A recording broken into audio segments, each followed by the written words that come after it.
My name is Amanda, and at 32 years old, I built a $20 million business from scratch without a college degree. For years, I quietly supported my family financially while they looked down on my career choices. Last month at my dad's birthday dinner, everything changed when he called me uneducated trash and ordered me to leave his house. What he did not know was just how successful I had become. The look on his face 3 weeks later was worth every tear I shed.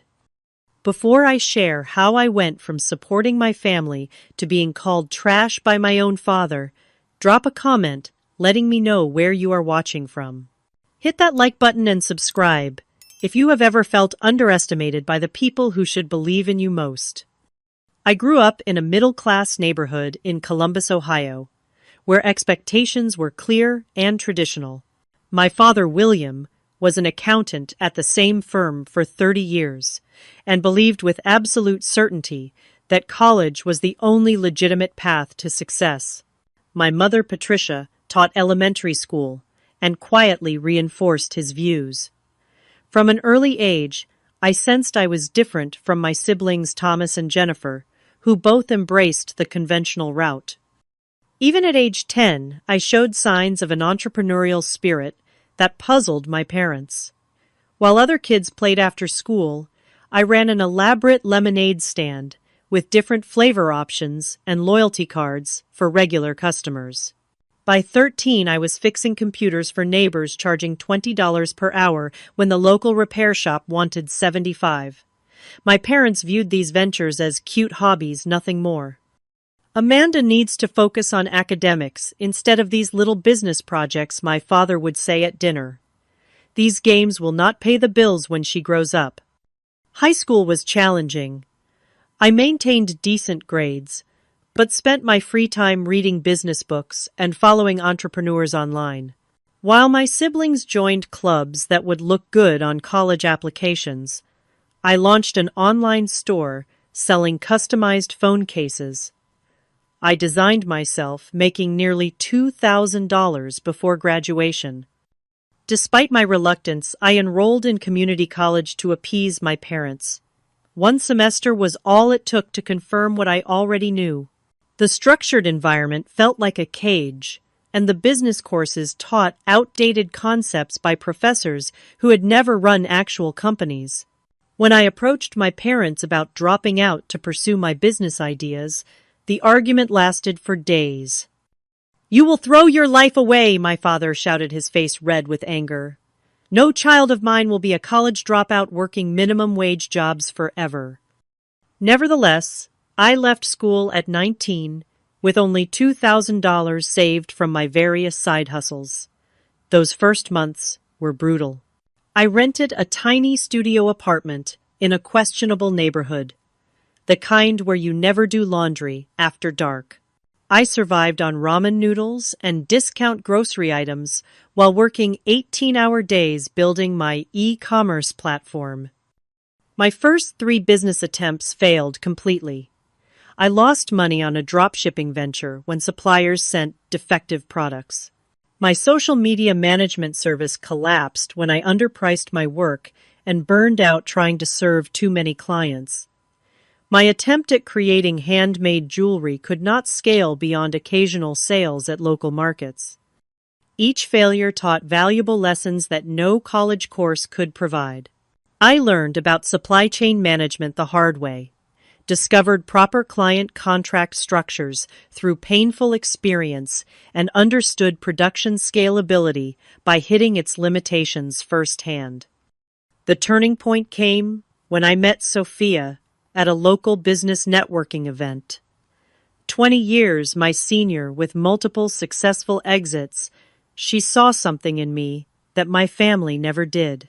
She became the mentor I desperately needed, teaching me practical business wisdom without judgment about my lack of formal education. Education comes in many forms, Sophia told me, over coffee. Some of the most successful people I know learned by doing, not by sitting in classrooms. With her guidance, I refined my business model at age 22. I launched an e-commerce platform that connected small American manufacturers with customers seeking locally made products. The timing was perfect, riding the wave of interest in supporting small businesses and domestic manufacturing.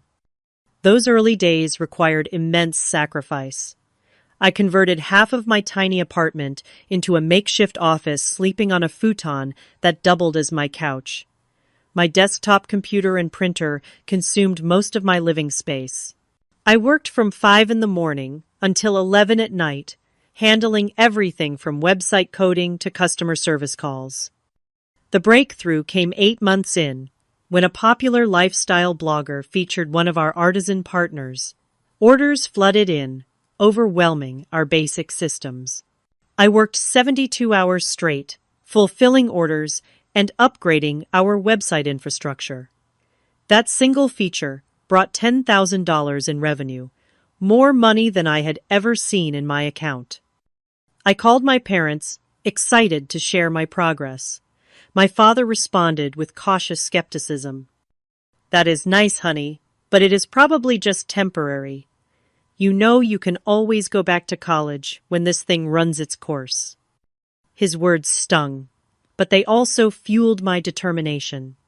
I would prove him wrong, not with arguments, but with undeniable success. The next 5 years were a blur of relentless growth and challenges. My e-commerce platform, which I named Heartland Made, expanded beyond its initial concept. We started with just 27 artisan partners in 3 states. By year 3, we represented over 400 manufacturers and craftspeople across all 50 states, connecting them with customers who valued American-made products. Every stage of growth brought unique challenges. When our server crashed during a major promotion, I stayed up for 48 hours straight, working with developers to restore the site, answering customer emails personally to maintain goodwill. When a larger competitor tried to poach our top sellers with promises of better terms, I drove to meet each one in person, strengthening relationships and improving our commission structure. The most difficult period came during year 2, when cash flow nearly strangled the business. We were growing too fast for our capital base, with inventory needs outpacing revenue. I went without salary for 4 months, moved to an even smaller apartment to cut expenses, and negotiated extended payment terms with suppliers. Those months taught me financial discipline that would serve me well as the company expanded. Major milestones came in rapid succession. Our first office was a converted industrial space downtown, where I hired 3 employees to handle customer service and seller relations. Crossing $1 million in annual revenue happened midway through year 3. A moment I celebrated alone with a single glass of champagne in my office after everyone left. Through it all, I kept my growing success relatively quiet with my family. They knew I had a website business that was doing okay, but I downplayed the true scale of our growth. Their initial discouragement had created a barrier I could not bring myself to cross. Some part of me hoped they would eventually ask detailed questions about my work, showing genuine interest, but those conversations never materialized. Despite their lukewarm support, I continued helping my family financially whenever needed. When my mother was diagnosed with breast cancer during year 4 of my business, I anonymously paid the $75,000 in medical expenses not covered by insurance. My father mentioned an insurance settlement that had saved them from medical debt, never suspecting the source. My brother Thomas faced challenges with the down payment for his first house. His bank account fell $40,000 short of what he needed. I created a family loan through a separate account, making it appear as though it came from a distant uncle. He accepted the money readily, but continued making comments about getting a real job with benefits whenever we discussed my career. My sister Jennifer had dreamed of a perfect wedding since childhood. When her fiancé Daniel lost his job 6 months before the ceremony, I covered the $50,000 shortfall for the venue and catering. Jennifer knew the money came from me, but minimized my contribution at family gatherings, referring to my little website business that was having a good year. The disconnect between my actual success and my family's perception created an increasingly painful internal conflict. By day, I led strategy meetings for a multi-million-dollar company, made decisions affecting hundreds of partner businesses, and negotiated with major retail chains for exclusive collections. By night, I fielded texts from family members who treated me like the college dropout who got lucky with an internet thing. My company headquarters expanded to a full floor in a downtown office building with 38 full-time employees and a robust internship program. Our valuation reached $20 million after a profile in Business Insider brought attention from several investors. I maintained majority ownership, turning down acquisition offers that would have made me wealthy but cost me control of my vision. As my father's 65th birthday approached, I made a decision. It was time to be honest about my success. Not to boast, but to finally break through the misconceptions and perhaps gain the respect I had been seeking for years. I purchased a substantial gift, a fully paid retirement investment account, and planned to present it along with the truth about my business at his birthday dinner. The night before the dinner, I rehearsed what I would say. I was no longer the uncertain 19-year-old seeking approval. I was a successful entrepreneur who had created opportunities for hundreds of American manufacturers and dozens of employees. Surely that would finally earn my father's respect and change how my family viewed my unconventional path. I could not have been more wrong. The evening of my father's 65th birthday began pleasantly enough. Their house looked exactly as it had throughout my childhood, with the same furniture and family photos lining the walls. The only new addition was a large television my brother had purchased for them last Christmas, conspicuously displayed as a symbol of his financial contribution to the family. My mother greeted me with her typical restrained affection, a quick hug and pat on the back. "You look nice, Amanda. Did you cut your hair?" It was the same haircut I had maintained for 3 years. Thomas arrived with his wife Heather, both dressed immaculately in business casual attire that subtly communicated their upper-middle-class status. Jennifer and Daniel came shortly after, with Jennifer immediately launching into stories about her recent promotion at the accounting firm, where she followed in our father's footsteps. "The partners are already hinting that I might make junior partner next year," she announced, while helping arrange appetizers, youngest in firm history. Throughout the pre-dinner conversation, my career received not a single inquiry. When Daniel briefly mentioned seeing an article about e-commerce growth, my brother quickly steered the conversation toward his son's Little League achievements. Dinner itself was my mother's traditional pot roast, with all the fixings served on the good china reserved for special occasions. My father sat at the head of the table, accepting compliments about his youthful appearance with practiced modesty. 65 looks good on you, Dad," Thomas said, raising his glass. "Here is to another 20 years at least." The moment felt right as dessert was served. I had waited patiently through discussions of neighborhood gossip, Thomas's children's accomplishments, and Jennifer's upcoming vacation plans. No one had asked a single question about my life or business. Dad, Mom, everyone. I began, my heart racing despite my outward composure. I wanted to share some news about my company. My father nodded absently, already reaching for another slice of birthday cake. "Heartland Made was recently valued at $20 million, I continued. "We have received several acquisition offers, and I have been featured in Business Insider and Entrepreneur magazine last month." The silence that followed felt interminable. My mother froze with her fork midway to her mouth. Jennifer exchanged a quick glance with Daniel. Thomas simply stared. My father, was the first to respond, his tone dismissive. What exactly does that mean, Amanda? These internet businesses use all sorts of funny math to come up with these valuations. I maintained my composure, explaining in simple terms how business valuations work, our revenue streams and growth trajectory. I mentioned our office with 38 employees and partnerships with over 400 American manufacturers. Thomas interrupted before I could finish. So you got lucky with this online thing. That is great, but some of us have been building real careers with actual qualifications. He emphasized the word qualifications while glancing at his wife, who nodded in agreement.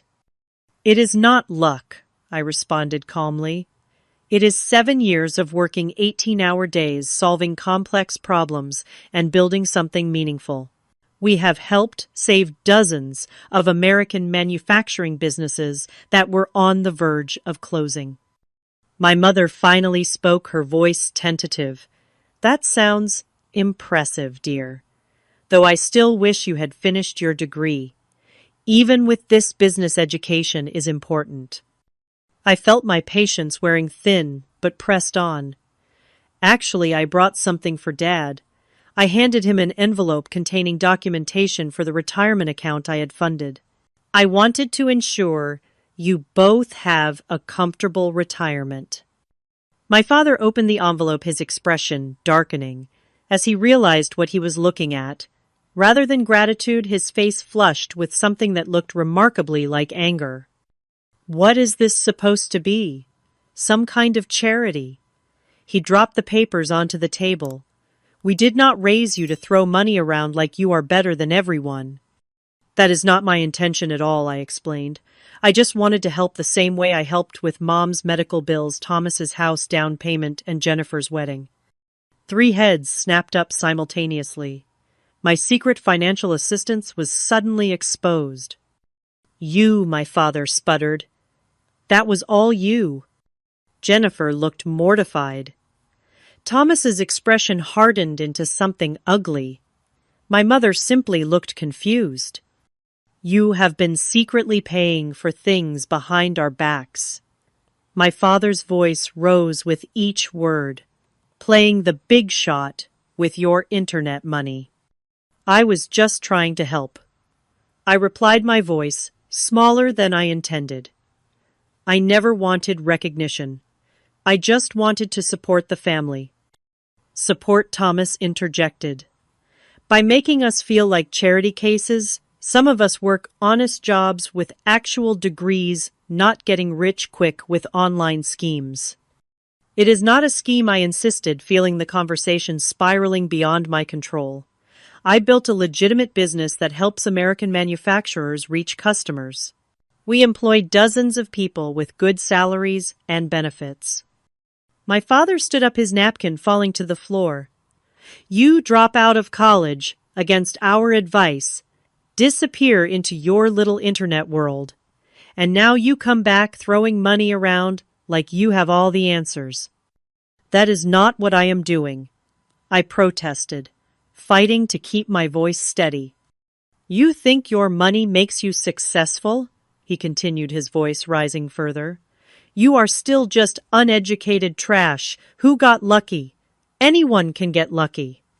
The room fell silent. My mother gasped softly, but said nothing in my defense. Thomas looked down at his plate, a slight smile playing at the corner of his mouth. Jennifer appeared torn between embarrassment and agreement. William, my mother, finally whispered, too late and too quietly to matter. No, my father continued now, fully enraged. I have worked my entire life the right way. I got an education built, a respectable career, raised a family. I will not be shown up in my own home by my dropout daughter. I stood slowly, gathering my purse. I should go. Yes, you should, my father spat. Get out of my house, you lowlife. Your money does not make you part of this family. We have standards. The words hit like physical blows. I looked at each face around the table, searching for any ally, any sign of support. There was none. "Happy birthday, Dad," I said quietly, walking toward the door, with as much dignity as I could muster. No one followed me out. No one called after me. I got into my car, hands shaking so badly I could barely grip the steering wheel. As I pulled away from the house I had grown up in, I realized something fundamental had broken, something that could never be repaired. The drive back to my hotel was a blur of streetlights and tears. I had to pull over twice when emotion overwhelmed my ability to drive safely. The cruel irony was not lost on me. I owned a multi-million-dollar company, yet was spending the night in a hotel in my hometown because my own family's house was no longer open to me. In the sterile quiet of my hotel room, I replayed the evening's events over and over, analyzing each word and reaction. Had I been too forward? Too proud? Had I misread our family dynamic all these years? The financial help I had provided now felt like a foolish attempt to buy the approval I could never earn through my achievements alone. I pulled out my laptop and began documenting every cent I had given my family over the years. The list was substantial. $75,000 for my mother's cancer treatment, paid directly to the hospital and specialists. $120,000 for my brother's house, covering not just the down payment, but additional renovations he had requested months later. $50,000 for my sister's wedding, including the venue catering and the honeymoon she never knew I funded. Countless smaller expenses, my father's car repair. Last winter, $22,000. My mother's kitchen renovation, $35,000. Christmas gifts, birthday presents, emergency expenses, all quietly handled through accounts designed to obscure their source. Nearly $300,000 in total, not counting the retirement account my father had just rejected. Money I never expected to be repaid, given freely out of love for a family that had just called me trash. My phone lit up with a text from Jennifer around midnight. "Dad is still upset, but he will get over it. You know how he gets when his authority is challenged." No apology, no acknowledgement of the horrific things said, just an expectation that I would absorb the abuse and return to the family dynamic as if nothing had happened. I did not respond. The next morning I contacted a therapist in the city where I normally lived. Dr. Richardson agreed to an emergency virtual session that afternoon. "Family wounds cut deepest," she observed after I recounted the dinner, "especially when they target the very things we have worked hardest to overcome." Over the following days, Dr. Richardson helped me understand the complex dynamics at play. My success threatened the family hierarchy and the values my parents had built their lives around. My financial assistance, rather than earning gratitude, had created resentment by highlighting a shift in power dynamics they were not prepared to accept. "Your father's identity is built around being the provider and authority," she explained. "Your success challenges both roles." I began a journaling practice, documenting not just the previous night, but patterns throughout my childhood. Subtle ways my entrepreneurial spirit had been discouraged. Times when academic achievements were celebrated, while business successes were minimized. The constant reminder that without a degree, I would never truly succeed. This process revealed how deeply I had internalized these messages. Despite outward success, part of me still felt like the family failure, the dropout who had something to prove. This explained my reluctance to openly discuss my achievements and my continuous financial support without recognition.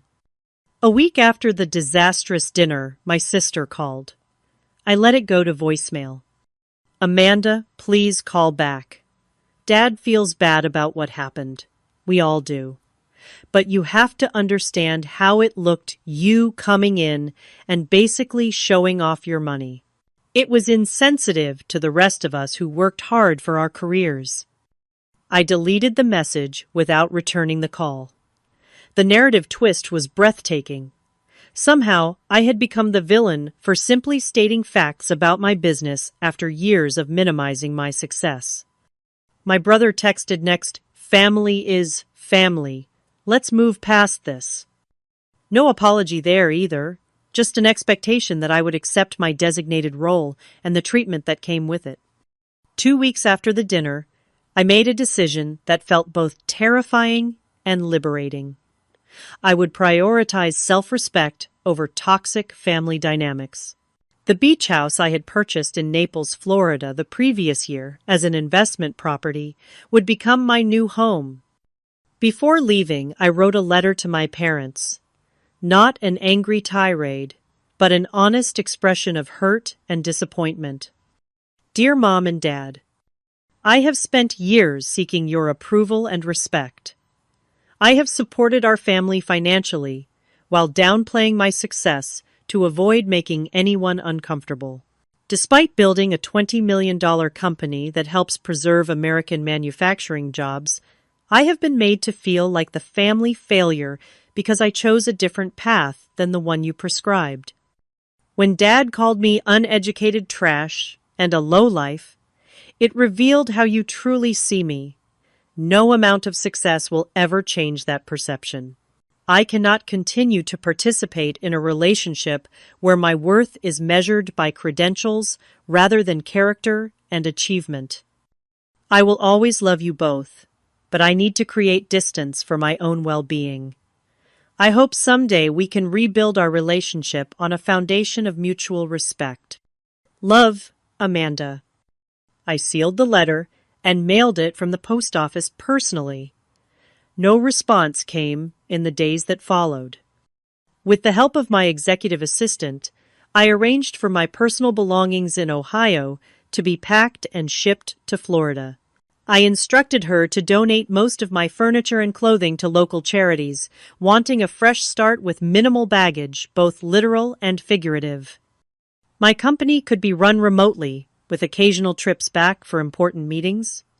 The leadership team I had built over the years was strong enough to handle day-to-day operations without my physical presence. As I boarded the plane to Florida, I felt a complex mixture of grief and freedom. The family I had tried so desperately to please was behind me, but so was the burden of seeking approval I would never receive. Naples, Florida greeted me with warm sunshine and salt-scented air, a stark contrast to the gray Ohio winter I had left behind. My beach house stood on a quiet stretch of shoreline, a modern two-story structure with floor-to-ceiling windows facing the Gulf of Mexico. I had purchased it as an investment property the previous year, but had only visited twice for brief vacations. The property felt impersonal when I first arrived, like an upscale hotel rather than a home.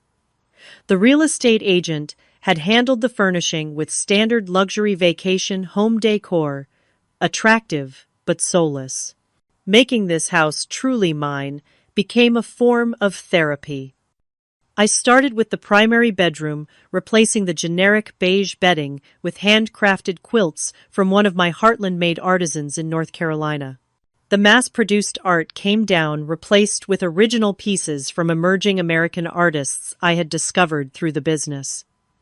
Each morning I woke to the sound of waves and the sight of authentic creativity surrounding me. The kitchen transformation came next. I installed open shelving to display handmade pottery from our Vermont and New Mexico partners. The industrial-grade appliances remained, but now colorful, hand-woven textiles and locally crafted wooden serving boards warmed the space. Establishing routines became essential to my healing process. Each morning began with a sunrise walk along the beach feet, in the cool sand collecting shells and watching dolphins arc through the waves offshore. I found a local coffee shop run by a Cuban-American family where I became a regular, greeted by name rather than order. Running the business remotely proved easier than anticipated. Video conferences replaced in-person meetings, and our established systems functioned smoothly with minimal adjustment. Without the daily commute and office distractions, I found myself more productive, making clearer decisions from my peaceful new headquarters. My executive team visited after the first month, spending 3 days in strategic planning sessions on my oceanfront deck. Several commented on the positive change they noticed in my leadership style. "You seem more centered, Marcus," my operations director observed. "More confident in your decisions." He was right. Without the undercurrent of seeking family approval, my business instincts flowed more naturally. I trusted my judgment without the shadow of my father's criticism hanging over each choice. Community involvement became another anchor in my new life. I joined the local Chamber of Commerce and a business women's networking group. Unlike in my hometown, where I had downplayed my success here, I was open about my company and achievements. The respect came naturally without the baggage of who I had been before my success. I befriended Eliza, the owner of a local art gallery, who introduced me to her circle of friends. These were accomplished women in their 30s and 40s who valued each other for present achievements rather than past credentials.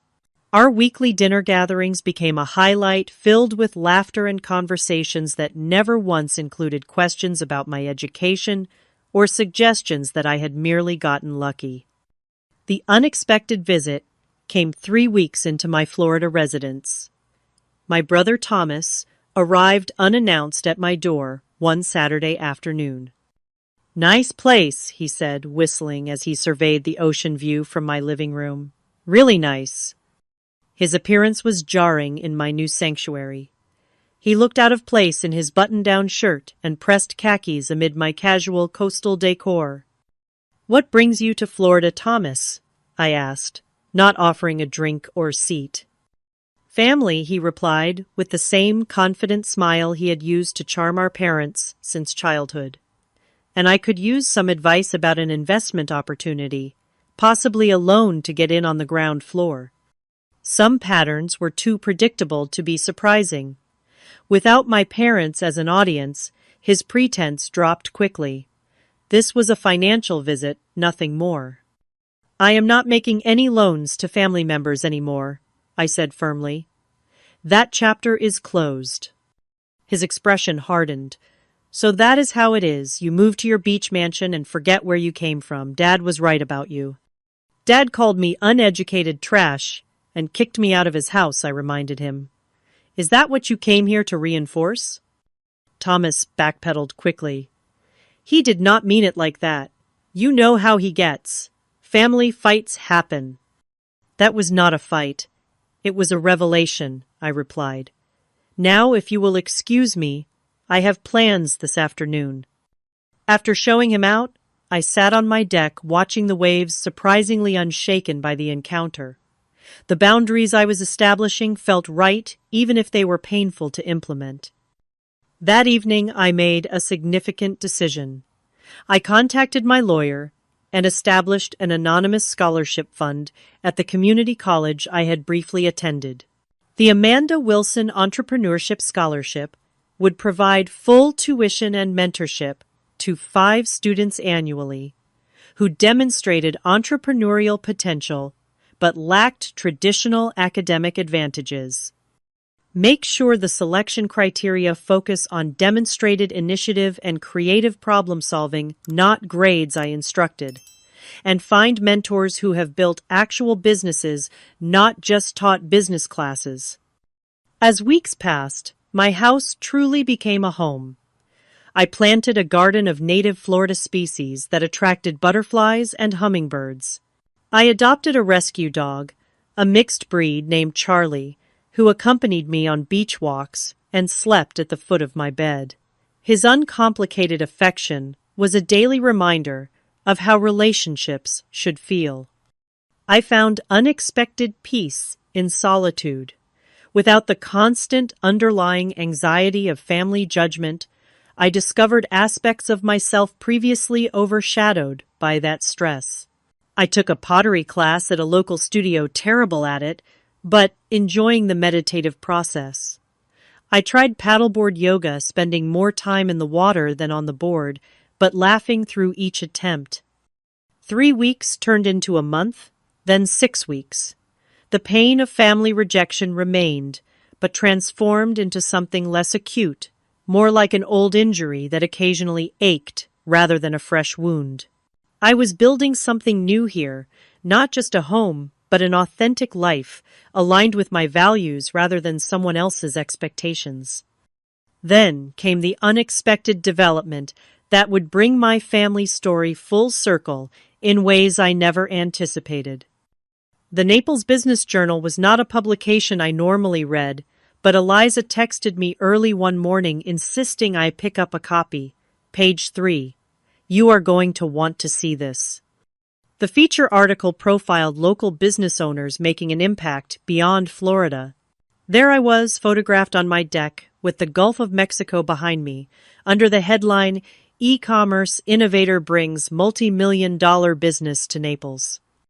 The journalist had done her research detailing Heartland Made's growth from startup to $20 million valuation, our impact on American manufacturing, and my recent entrepreneurship scholarship foundation. The article painted a picture of success far more comprehensive than anything that had appeared in my hometown media. I did not authorize this, I told Eliza when she called to congratulate me. Public records, she explained. Property transfers, business registrations. Once they knew you were here, the rest was easy to piece together.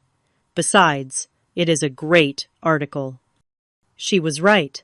The piece was well-researched and flattering, focusing on business accomplishments rather than personal details. I thought little more about it until the following week, when my phone began lighting up with social media notifications. The article had been picked up by several larger business publications, then shared extensively through LinkedIn and Facebook. Former high school classmates suddenly remembered our friendship. Teachers claimed they had always seen my potential. Most surprising were the messages from several small business owners in my hometown, thanking me for representing what was possible without following traditional paths. You inspired me to finally launch my business, wrote one former classmate. If you could build something so substantial without a fancy degree, maybe my idea has merit too. The local newspaper in my hometown ran a condensed version of the article with an additional angle, Local Entrepreneur Makes National Impact. The irony was not lost on me. The same community that had subtly reinforced my parents' disappointment now celebrated me as a hometown success story. Through this ripple effect of publicity, my family inevitably discovered the full extent of my success. The first sign came as a friend request from my cousin Susan, followed by several other extended family members who had previously shown little interest in my life. Then came the text from my mother, "Saw the article about your company. Very impressive, dear. Dad and I are so proud." No mention of his cruel words, no acknowledgement of the rift, just a casual claim of pride that had been notably absent when I sat at their dinner table. My father's voice message arrived the next day, his tone artificially jovial. "Amanda, big news about your company in the paper. Always knew you had it in you. There seems to have been a misunderstanding last time we spoke. Call me back when you can." A misunderstanding. That was how he characterized calling his daughter uneducated trash and ordering her out of his house. 3 days later, my mother texted again. "We are thinking of visiting Florida next month. Would love to see your new place. Let us know if that would work for you." The message landed like a stone in my stomach. 6 weeks of healing, of building a new life free from their judgment, and now they wanted to simply appear at my doorstep as if nothing had happened. I did not respond immediately, instead scheduling an emergency session with Dr. Richardson. "You have several options," she advised after listening to my concerns. You can decline the visit entirely. You can agree but set strict boundaries about what you will and will not discuss. Or you can see this as an opportunity for honest conversation that might lead to healing, though that requires their willingness to acknowledge the harm done. After careful consideration, I texted my mother, "You and Dad are welcome to visit, but we need to have an honest conversation about what happened at his birthday dinner before we can move forward. Please let me know if you are open to that kind of discussion." Her response came quickly. "Of course, dear. We just want to put this behind us and be a family again." The phrasing troubled me, that desire to put this behind us without addressing it directly, but I confirmed dates for their visit the following month. As the day approached, I prepared both practically and emotionally. I arranged for them to stay in a nearby hotel rather than my home, preserving my personal space. I role-played difficult conversations with Dr. Richardson, practicing setting boundaries without becoming defensive. My parents arrived on a sunny Tuesday afternoon. I met them at a beachfront restaurant for lunch, a public setting that would help moderate the initial interaction. They looked smaller, somehow less intimidating than they had in Ohio. My father's confident posture seemed diminished, my mother more nervous than I remembered. They both dressed formally despite the coastal setting, my father in a button-down shirt and slacks, my mother in a structured dress better suited to church than beach dining. "This place is something else," my father said, gesturing at the turquoise water visible through the restaurant windows. "You have done well for yourself, Amanda." The slight emphasis on "for yourself" did not escape me the implication that my success existed in isolation from family values. "Thank you," I replied, simply not filling the awkward silence that followed. My mother jumped in with small talk about their flight, the weather, how different Florida was from Ohio. I responded politely, but did not help carry the conversation. Finally, after our food arrived, my father cleared his throat. About what happened at my birthday dinner. Things got a bit heated. "You called me uneducated trash and a lowlife," I stated calmly. "You told me to get out of your house and that my money did not make me part of the family." His face flushed. "I was surprised by the news about your business. It caught me off guard. I may have overreacted." Not an apology, an excuse. "I need to understand," I continued, maintaining eye contact. "Was that reaction about me sharing my success, or about learning I had been helping the family financially?" "Both felt like you were showing off," my mother interjected. "Like you were saying you are better than us now." I never said or thought that, I replied. I spent years hiding my success to avoid making anyone uncomfortable. I helped financially because I could, and I wanted to support the family I love. My father shifted uncomfortably. "Well, the way you presented it was very forward. And finding out you were behind those other things, it felt like charity we never asked for." The conversation continued in this vein throughout lunch. No genuine apology emerged, just justifications and attempts to minimize the severity of what had transpired. The subtext became increasingly clear: they were here because my public success made rejecting me socially awkward, not because they had reconsidered their assessment of my worth.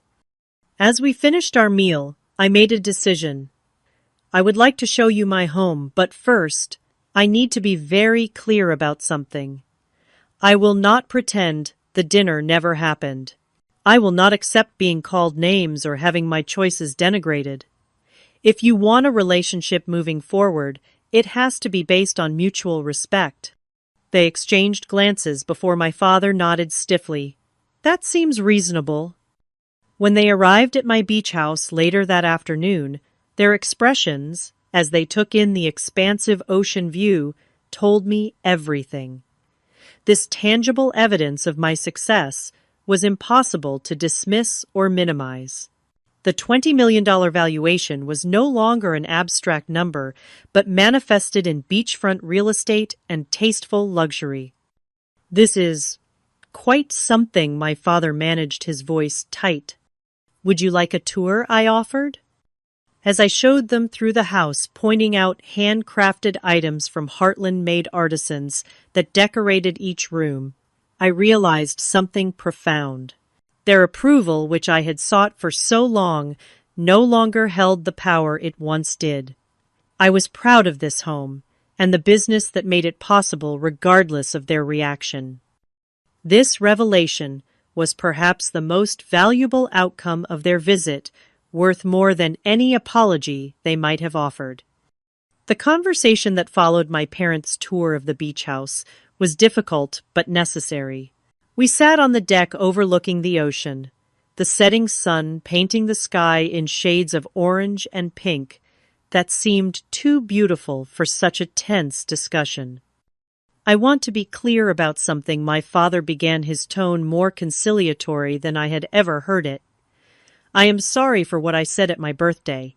It was uncalled for, regardless of how surprised I was." The apology, while welcome, carried a qualification that diminished its impact. His focus remained on his experience of surprise rather than the harm his words had caused. "What hurt most," I replied carefully, "was that those words seemed to reveal how you truly see me, despite everything I have accomplished." My mother reached across the table, not quite touching my hand, but gesturing toward it. "We have always been proud of you, Amanda.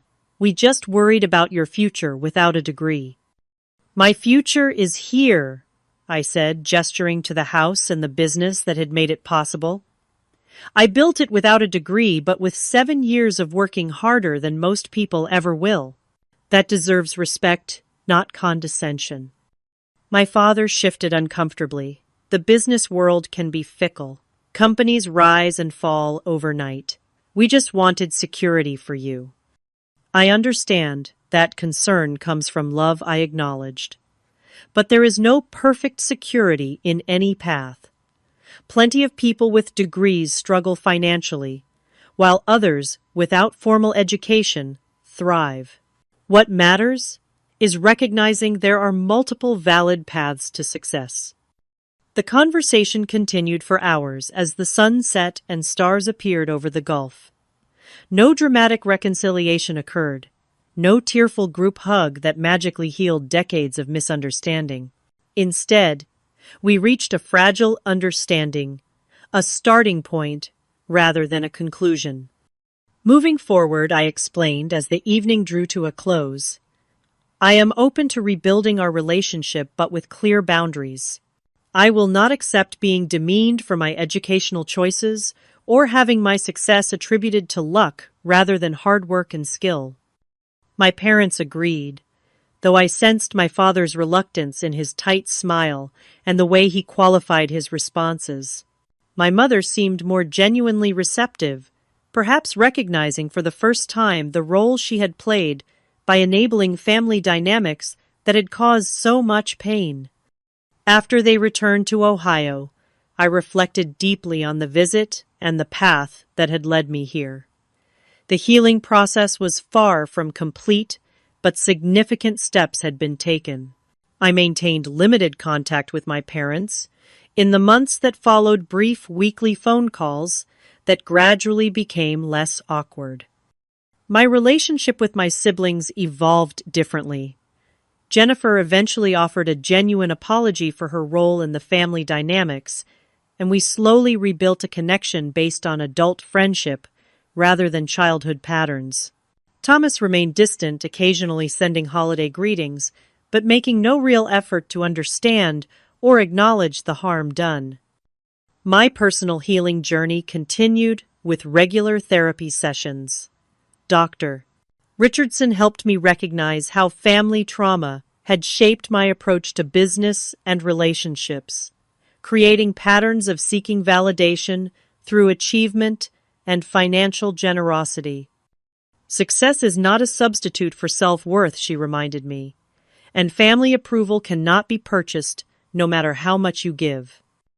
This insight led me to establish clearer boundaries in all relationships. I became more comfortable discussing my accomplishments without minimizing them. I learned to give from genuine generosity rather than as an attempt to buy acceptance. The Entrepreneurship Foundation became a central focus of my philanthropy.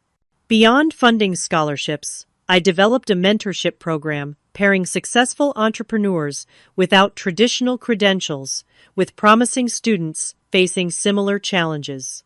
Witnessing their growth and success brought a satisfaction deeper than any family approval could provide. My friend circle in Naples expanded, creating a chosen family based on mutual respect and genuine connection. Our weekly gatherings became a source of joy and belonging I had never experienced in Ohio. These relationships, freely chosen and maintained, taught me what healthy support should feel like. The beach house transformed completely over time, every room reflecting my authentic taste and values rather than generic luxury. The garden flourished with native plants that attracted wildlife.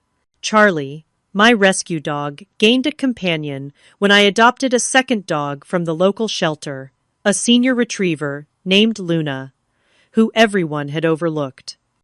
Running Heartland Maid remotely proved so successful that I implemented flexible work policies for all employees, allowing them to work from anywhere for part of the year. Productivity increased, and employee satisfaction scores reached all-time highs.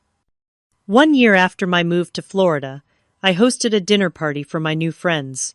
As we gathered around the table on my deck, watching dolphins play in the sunset waves, I realized how completely my life had transformed from that painful night at my parents' house.